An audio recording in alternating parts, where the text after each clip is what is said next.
NADPH sí hace un montón de cosas. Y la ribosa, ¿no es cierto? Síntesis, si no le he puesto, la ribosa me sirve para la síntesis de nucleótidos.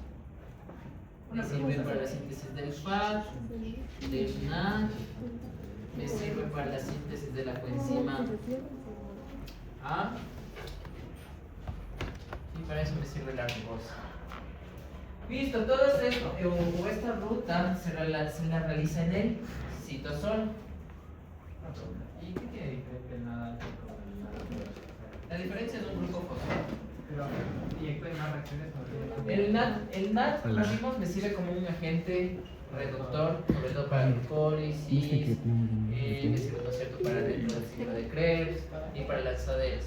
En cambio, este de acá, el NADPH, me va a ser, igual, va a trabajar como un agente reductor, pero enfocado en dónde, en los ácidos grasos, en el colesterol y en las reacciones de las especies reactivas de oxígeno. Entonces, el uno está más asociado con, si quieres verlo, con esta parte metabólica de los carbohidratos, y este de aquí comienza a sintetizar, ¿no es cierto?, ácidos grasos y especies reactivas de oxígeno. Por ejemplo, en eso de la vía de la fructosa, al final hay una deshidrogenasa, el alcohol deshidrogenasa. ¿Eso utilizaría NADPH o utilizaría NADPH? El alcohol deshidrogenasa, si mal no me equivoco, que se utiliza en NADPH. Sí, ¿no es cierto? Sí, que es la aldosa reductasa. No es una aldosa reductasa. Si entonces esta aldosa reductasa lo que va a coger es el NADPH y va a producir, ¿no es cierto?, NADP+, y no se olviden aquí, esta aldosa o bien utiliza glucosa o bien utilizaba, ¿no es cierto?, la galactosa, y la glucosa se transformaba en sorbitol y la galactosa en galactitol. Y bueno, ahorita revisando esta partecita de aquí, un curso me dijo, ¿cómo puedo saber si es galactitol o cómo puedo saber si es sorbitol? ¿Sí? Si es que yo tengo aumento de glucosa, generalmente ¿a qué enfermedad está asociada a eso? Diabetes, pues diabetes tipo 1, diabetes tipo 2, sobre todo en este caso con la diabetes tipo 2. Entonces, cuando yo tenga glucosa elevada por alto tiempo, por varios días, varios meses, sí, eso me va a generar la acumulación de sorbitol. En cambio, cuando yo tenga problemas en la aumento de la galactosa, ¿en qué caso se va a dar eso? Que ya hemos visto, ¿no es cierto?, el metabolismo de la galactosa. ¿En qué casos tengo aumento de galactosa en sangre? De galactosa, cuando tengo la deficiencia de galactosinasa. Una, la de la galactosinasa, y la otra enzima, la GAL. Si tengo deficiencia de estas dos, me va a generar galactitol. Como estas son de tipo hereditario, frecuentemente les voy a intentar en qué tipo etario o en qué edades. Niños, cuando sean chiquititos, ¿no es cierto? Podría estar hablando de 3 meses, menos de 1 año, exagerando 2 años. En cambio, la diabetes tipo 2, por ejemplo, sería más para adultos. Entonces eso me va a permitir distinguir, ¿sí? Igual, por si acaso, todos, o la presencia de glucosa, galactosa, fructosa en la orina vienen a ser sustancias o azúcares de tipo reductores. Me va a dar la orina siempre positivo, incluso si no está bien controlado, para azúcares reductores o sustancias reductores. Eso como yéndome un poquito a ese tema. Ahora regresando a la ruta pentosa-fosfato, entonces era importante porque también me puede servir como agente reductor en esta reacción. Pero sobre todo, su principal rol, síntesis de ácidos grasos, síntesis de colesterol y reacciones de las especies reactivas de oxígeno. Ahora, como vemos, ¿no es cierto?, la producción de NADPH me sirve para todo esto. ¿En qué tipo de órganos estará principalmente? Sí, por si acaso. Y aparte de colesterol, también voy a poner, me sirve para la síntesis de hormonas esteroides. Entonces, ya con eso, ¿en qué órganos va a estar principalmente o se va a dar principalmente esta ruta?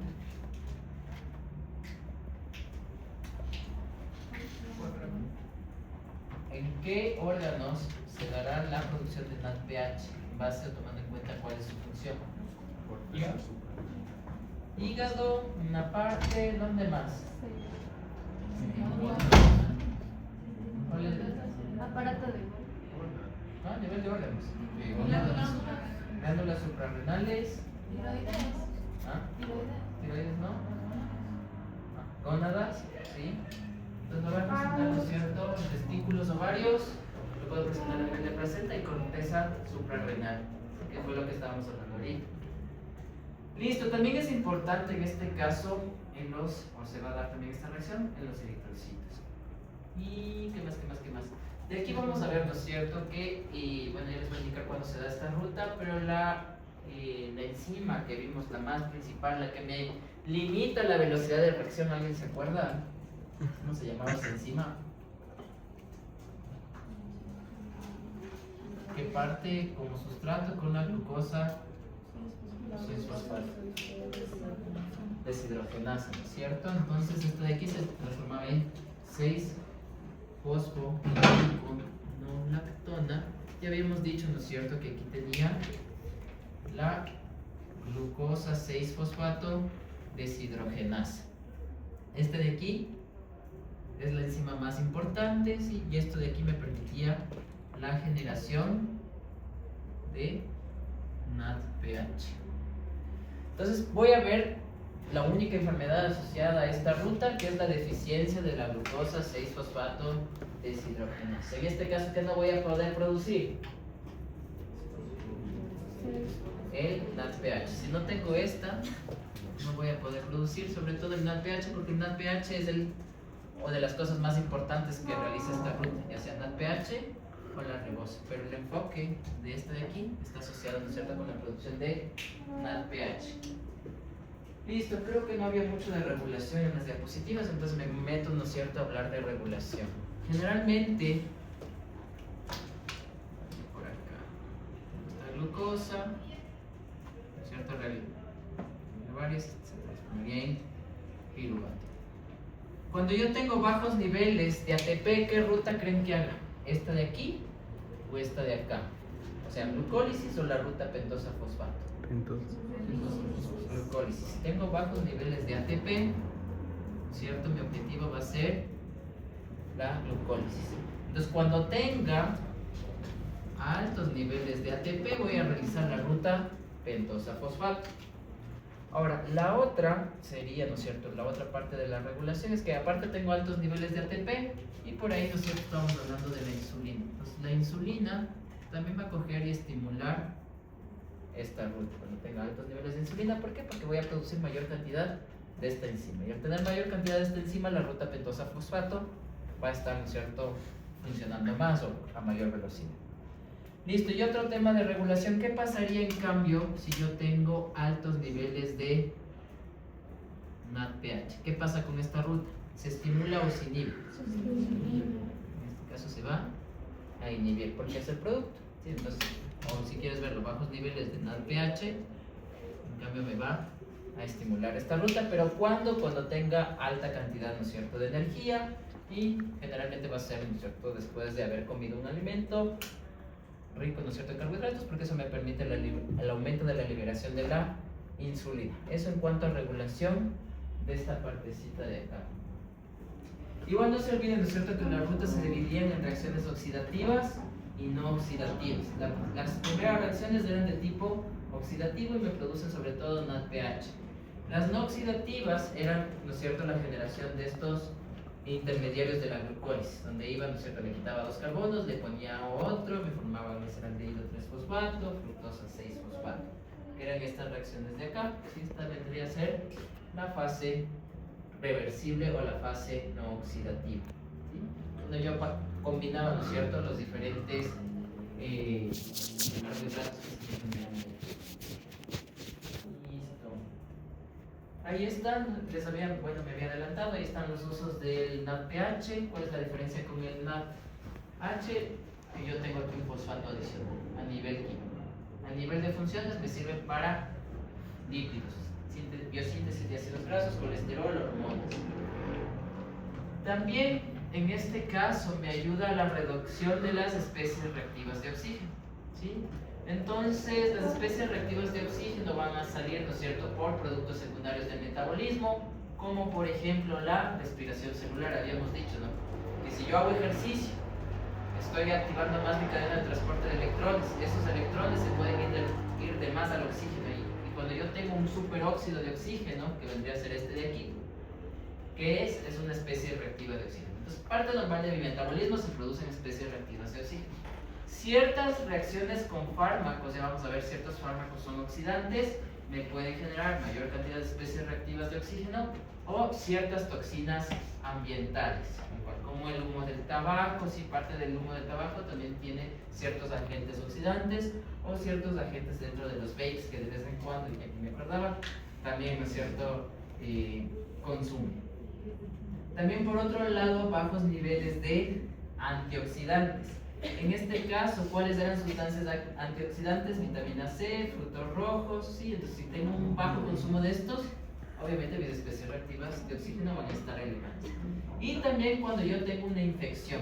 Entonces, generalmente cuando tienes faringitis, laringitis, etcétera, ¿sí?, generalmente los leucocitos van a tratar de eliminar esos microbios. Y la eliminación se hace a través del estallido respiratorio, donde yo me encargo, ¿no es cierto?, de producir un superóxido o un anión superóxido. Entonces vamos a trabajarle por aquí.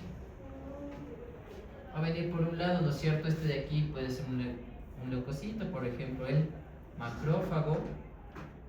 Vamos a coger, ¿no es cierto?, ingerimos a la bacteria y por mecanismo o respuesta del macrófago yo voy a coger, ¿sí?, coger el oxígeno que tenía y lo voy a convertir en un superóxido de oxígeno. Eso se lo hace gracias a un complejo que es la NADPH oxidasa. Entonces, NADPH de hecho me sirve aquí también con NADPH, dono, ¿no es cierto?, esos electrones, y aquí me queda como NADP+.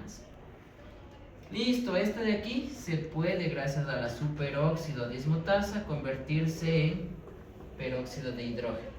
¿Y qué creen que haga el peróxido de hidrógeno con el ADN, con las proteínas? ¿Qué le hará? Le va a comenzar a degradar, ¿no es cierto? Le va a comenzar a oxidar y no va a ser funcional. Y con eso, esta bacteria que tengo aquí se elimina. Por eso me sirven, ¿no es cierto?, tanto macrófagos, neutrófilos, ¿sí?, que van a responder al ataque de las bacterias. Pregunta de inmunología. ¿Cuál sería el leucocito que primero viene a infecciones de bacterias extracelulares? El primerito en atacar. Neutrófilo. Neutrófilo. ¿Cuál será? Neutrófilo. El que viene va a trabajar en primera y me forma el pus también. Neutrófilos. ¿Sí? Es que no les notaba muy seguros porque por ahí me decían macrófagos. Los neutrófilos, ¿no es cierto? Estos van a ser súper importantes para la eliminación de las bacterias por este mecanismo. Ahora, obviamente, si estoy en infección, como habíamos hablado, puedo tener muchas especies reactivas de oxígeno. Vamos a ver más adelante, pero yo voy a utilizar, ¿sí?, en este caso, si me voy a poner la enzima, la glutatión peroxidasa, si no estoy mal. Voy a utilizar en este caso la glutatión peroxidasa. Entonces aquí, por ejemplo, podría coger el ejemplo del peróxido de hidrógeno. Aquí tengo el peróxido de hidrógeno. Si quiero eliminar esto y hacerlo inocuo para mi organismo, ¿qué voy a hacer? Lo voy a convertir en agua más oxígeno. Ahí se vuelve inocuo. Inocuo. Estoy mal. Ahora sí, la enzima es la glutatión peroxidasa, que va a realizar, ¿no es cierto?, esta reacción de acá. Pero ojo, aquí yo voy a utilizar el glutatión. El glutatión va a venir en una forma reducida. Significa que yo tengo aquí el glutatión y tiene el grupo tiol en esta forma. ¿Sí? Cuando donan los electrones, ¿no es cierto?, esto de aquí va a generarse una forma oxidada. Para que se siga dando la eliminación del peróxido de hidrógeno, ¿qué debo restaurar? La forma reducida. Y para la restauración de la forma reducida para regresar, ¿no es cierto?, de aquí a acá, voy a utilizar la glutatión, se me va el nombre, reductasa. Tengo aquí la glutatión reductasa. Entonces, los electrones, ¿quién va a venir y donar esos electrones? El objetivo, ¿no es cierto?, de toda esta ruta, producir el NADPH. Este NADPH dona esos electrones y va a ir en su forma P más. Al donar estos electrones, ¿qué pasa con el glutatión? Otra vez se reduce. Y al tener esta forma reducida, ¿qué puedo hacer? Volver a eliminar las especies reactivas de oxígeno. ¿Qué pasa si no tengo NADPH? ¿Qué pasa con la glutatión peroxidasa? ¿En qué forma va a estar principalmente? ¿Oxidada o reducida? Si es que no tengo NADPH, va a estar oxidada. ¿Por qué? Porque las especies reactivas de oxígeno todo el rato se están dando en nuestro cuerpo. Entonces va a estar en su forma oxidada. Eso significa que ya luego de un tiempo, ¿podré degradar más especies reactivas de oxígeno? No. Entonces cuando yo no tenga el NADPH, ¿qué pasa con las especies reactivas de oxígeno? Van a aumentar y causar más daño. Sobre todo, ¿dónde se denota el daño? Y por si acaso, este de aquí es mi eritrocito. ¿Qué pasa si la hemoglobina reacciona con las especies reactivas de oxígeno? ¿Qué pasará con la estructura de esa hemoglobina? Va a cambiar, va a comenzar, ¿no es cierto?, a polimerizarse, y eso me va a generar los cuerpos de Heinz. ¿Sí? Eso me genera los cuerpos de Heinz aquí en el eritrocito. ¿Qué pasa con la forma o la flexibilidad de ese eritrocito? Ya pierde flexibilidad, voy a comenzar, ¿no es cierto?, van a comenzar a ser degradados por los macrófagos, y eso me va a generar a la final una anemia hemolítica. Estoy eliminando, ¿no es cierto?, estos eritrocitos que no me están funcionando adecuadamente porque esa hemoglobina, ¿no es cierto?, no está funcionando. Listo, esta anemia hemolítica está caracterizada por qué tipo de bilirrubina, ¿conjugada o sin conjugar? La no conjugada. Sí, entonces aquí yo voy a tener, ¿no es cierto?, aumento de bilirrubina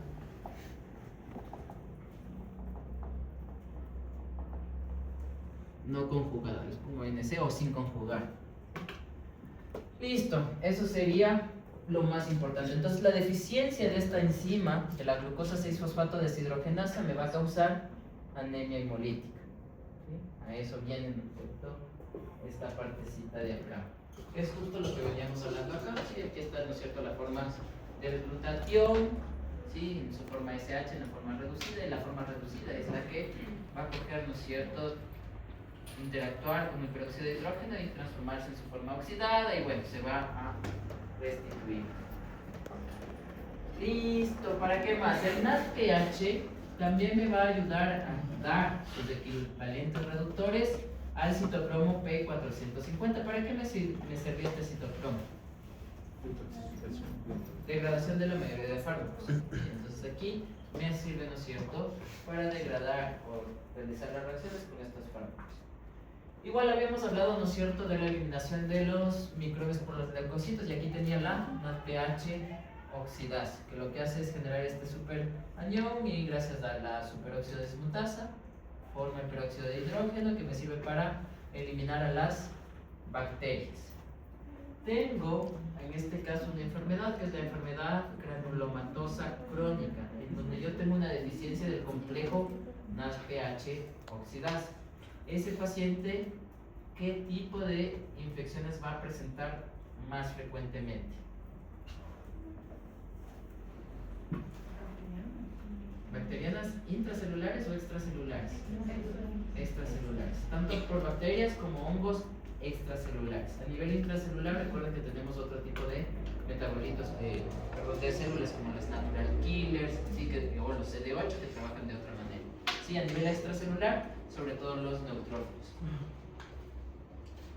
Listo, ¿para qué más me sirve el NADPH? Me sirve, ¿no es cierto?, para la formación del óxido nítrico. Entonces aquí voy a utilizar este aminoácido que es la arginina, voy a utilizar la óxido nítrico sintasa y se va a convertir en citrulina. Luego debemos de ver para qué me sirve la citrulina, pero quedemos hasta ahí.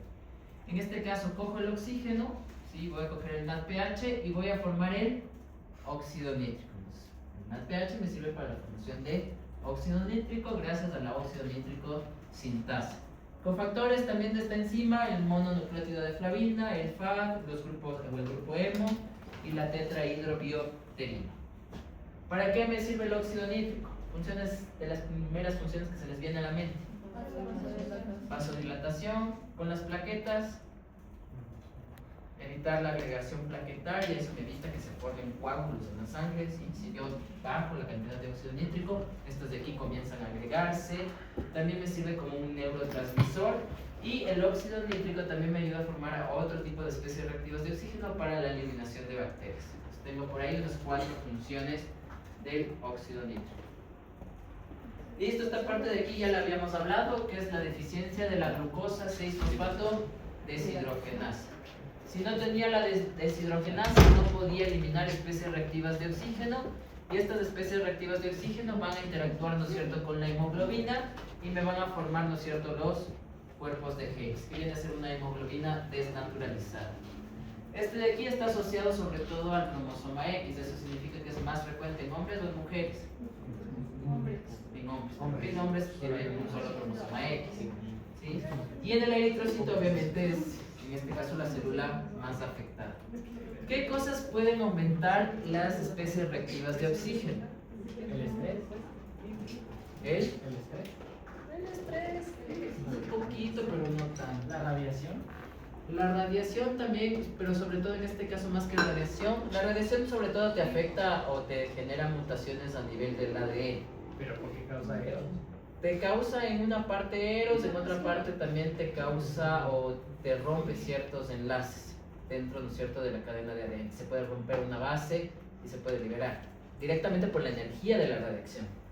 ¿Sí? Los eros principalmente en este caso, como vimos, se puede generar por una infección. ¿Sí? Entonces, como una infección.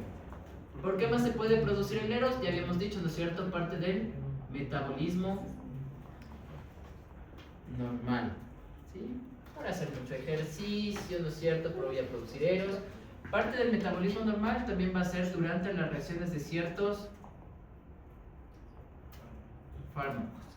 Y aquí, asociado a esta enfermedad, también van a haber ciertos alimentos que también aumentan la cantidad de especies reactivas de oxígeno, como por ejemplo las habas. Siempre que comentan las habas, no irán a decir en su casa que ya no pueden comer habas, que les causa estrés oxidativo. ¿Las habas? Tienen un compuesto que el rato de degradarse me aumenta las especies reactivas de oxígeno. Se me va ahorita el nombre del compuesto, algún rato le vi, pero tienen un compuesto, ¿ya? Y este de aquí aumenta también las especies reactivas de oxígeno. Eso significa que se va a agravar la anemia hemolítica en las personas que tienen deficiencia de la glucosa 6-fosfato deshidrogenasa cuando tengan una infección, cuando tengan o hayan realizado el consumo de habas, o cuando hayan, ¿no es cierto?, sido expuestos o consumido cierto tipo de fármacos oxidantes, ¿sí?, que son casi todos los antipalúdicos, cierto tipo de antibióticos, cierto tipo de analgésicos y antipiréticos, que son estos de aquí. Estos son los medicamentos oxidantes. Antibióticos, no todos los tipos de antibióticos, sobre todo, por ejemplo, las sulfonamidas. Entonces ahí, por ahí un asterisco. Antipalúdicos, analgésicos y antipiréticos, como su antipirético de preferencia en este caso, ¿cuál es? Paracetamol. Sí, esto también me puede generar estrés oxidativo. Habíamos hablado, ¿cierto?, del consumo de habas, que en este caso hace referencia al favismo. Y el favismo viene a ser el consumo de habas excesivo. ¿La qué? Es que te comas mucho, no, ahí.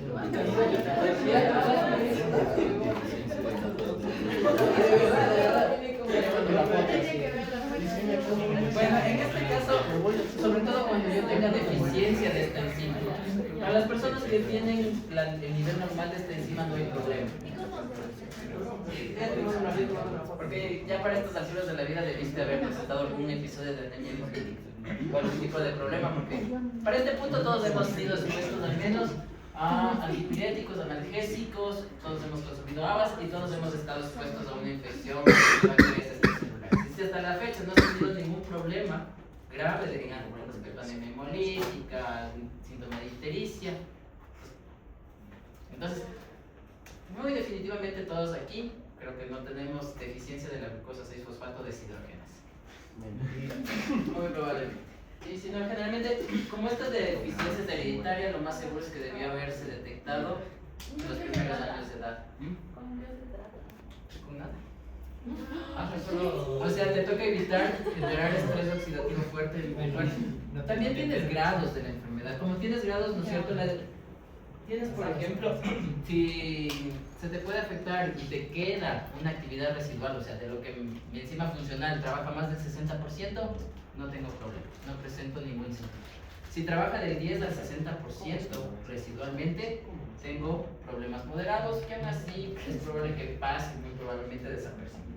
Pero si tengo menos del 10%, o sea, que la deficiencia de esa enzima es muy grave, sí, eso se me va a generar anemia hemolítica.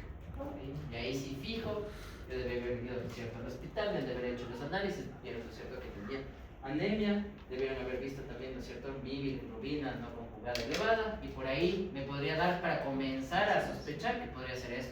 Podría mandar a hacer análisis. ¿Qué análisis? Bueno, no está en el libro, pero eso sí saben. ¿Qué análisis podrían ustedes mandar a hacer para determinar que en verdad tengo deficiencia de esta enzima? Con lo que ustedes ya saben. ¿Biometría? ¿Ah? Biometría me da idea que, bueno, está por ahí, ¿no es cierto? Elevado a bajos niveles, ¿no es cierto?, de los eritrocitos, pero No genético. podría mandar a hacer una PCR directamente de este gen. Si es que me sospecho, ¿no? Claro. Ya con la PCR ya estás 100% seguido. Seguro que tienes la deficiencia de esa enzima. Sí, entonces eso te puede, ¿no es cierto?, generar esa parte. Igual tienen aquí el resumen, ¿sí?, de esta partecita. Listo, había traído algunas preguntas para los cursos que todavía no dan la prueba. Ustedes dan la prueba el día miércoles. Vamos revisando algunas cosas. ¿Qué reacción se inhibiría si un producto como la avidina secuestrara la biotina? Piruvato de la niña. Piruvato de la niña. La respuesta correcta sería la D, ¿no es cierto? Piruvato a oxalaceta. No sé, por ahí escuché esto es catalizada por la piruvato deshidrogenasa. Que bueno, en este caso no necesita la biotina como cofactor. Elija la reacción que solo se presenta en la gluconeogénesis. ¿Qué reacción es única de la gluconeogénesis?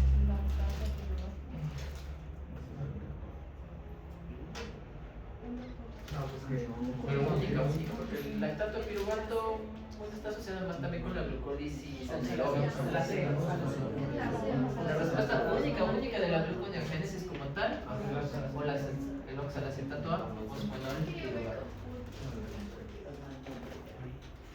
Listo, el efecto de la adrenalina y del glucagón sobre el metabolismo del glucógeno hepático es ese, la adrenalina y el glucagón.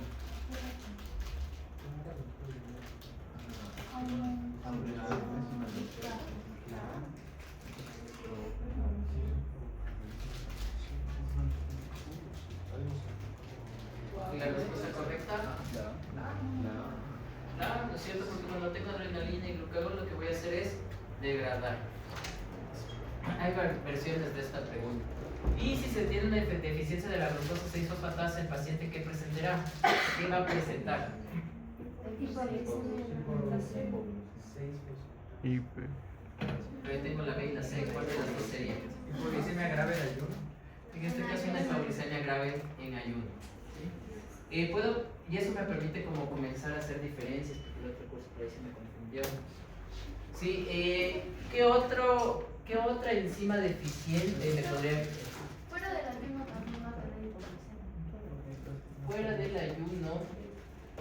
Porque no tiene enzima. Bueno, o sea, el ayuno es no estar comiendo, ¿no? Porque al rato que, por ejemplo, al rato que yo como, la glucosa que yo coma va a hacer que aumente directamente mi glucosa en sangre. Aquí, por ejemplo, un Pero tratamiento por muy poco tiempo. por muy poco tiempo. O sea, va a tener, solo por muy poco De- tiempo va a tener la glucosa. ¿Desde cuánto tiempo dura el ayuno? O desde una asociado sobre todo al glucógeno, que si está deficiente me podría dar lugar a hipoglicemia.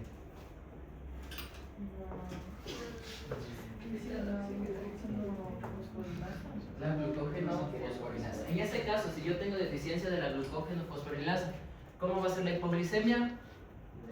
Leve. Sí, porque tengo otras rutas para generar la glucosa. Si no me funciona esta ruta, puede ir por la gluconeogénesis al final. Sería entonces una hipoglucemia leve. Eso me permite distinguir entre estas dos deficiencias. Listo, ¿cuál no es un precursor gluconeogénico?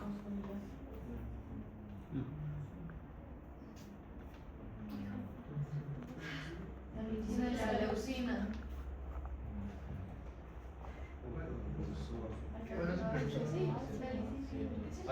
Sí, la lisina. No, la lisina y la leucina, ¿qué son? Pero decía ahí justo que la leucina no podía. ¿Por qué bien? La leucina y la isoleucina, sí, no podía. Entonces esta está parcialmente, ¿no es cierto? Pero bueno, ya digamos que sí. Porque de ahí los alfa-cetoácidos son el oxalacetato, es el... Habría que mejorar esto. Quitarle la lisina y la respuesta correcta sería los alfa-cetoácidos, que son el oxalacetato, el piruvato, el succinil-CoA, todos esos son alfa-cetoácidos. ¿Sí? Entonces aquí por si acaso no estaba enfocada en aminoácidos. Ya cuando hagamos la pregunta, ¿sí? No se olviden, son los sustratos directamente. Son los 3 sustratos que hemos hablado, son 3, el glicerol, el lactato y los aminoácidos. ¿Sí? Dentro de estos aminoácidos habían ciertas excepciones, ya voy a arreglar, hay que arreglar esa pregunta. ¿Sí? Teníamos la leucina y la isoleucina, si no me equivoco, entonces la lisina sí podría ingresar aquí. Y lo que no voy a consumir como tal son los alfa-cetoácidos. ¿Cuál sería la respuesta correcta de esta de aquí?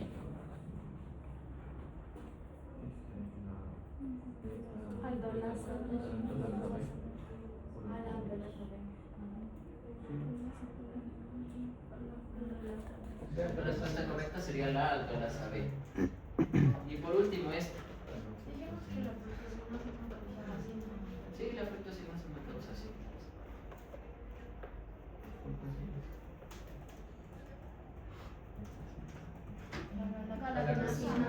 Sí, si no me dicen nada más, la galactosina. Y si tuviera más síntomas, ahí sí. ¿Listo? ¿Hasta ahí alguna pregunta, duda, inquietud? ¿Sí? Entonces, no se olviden que la prueba va un tema antes, va solamente hasta eso que vimos del metabolismo de fructosa y galactosa. Hasta ahí va la prueba. Esto del NADPH va para la siguiente. La síntesis de la lactosa también va. ¿Cómo puedo diferenciar un síntoma clínico para saber si es la GAL o la galactosinasa? Ya, aquí la galactosinasa directamente cataratas y no hay más. En cambio, la deficiencia de GAL tenía más problemas a nivel neurológico, a nivel de daño hepático, podría tener hepatomegalia, tendría las enzimas elevadas, ¿no es cierto?, asociadas a daño hepático, Pero también tendría cataratas. también podría presentar cataratas. Pero el daño neurológico y lo otro. Y lo otro, o sea, la una es para el galactitol o la galactosinasa, solo cataratas, nada más. Y en cambio para la GAL, cataratas más daño renal, más daño neurológico, insuficiencia ovárica, etc. O sea, cataratas más otras cosas. Listo, entonces ahora sí, voy a comenzar, ¿sí? Con, bueno, parte, ¿no es cierto?, de la síntesis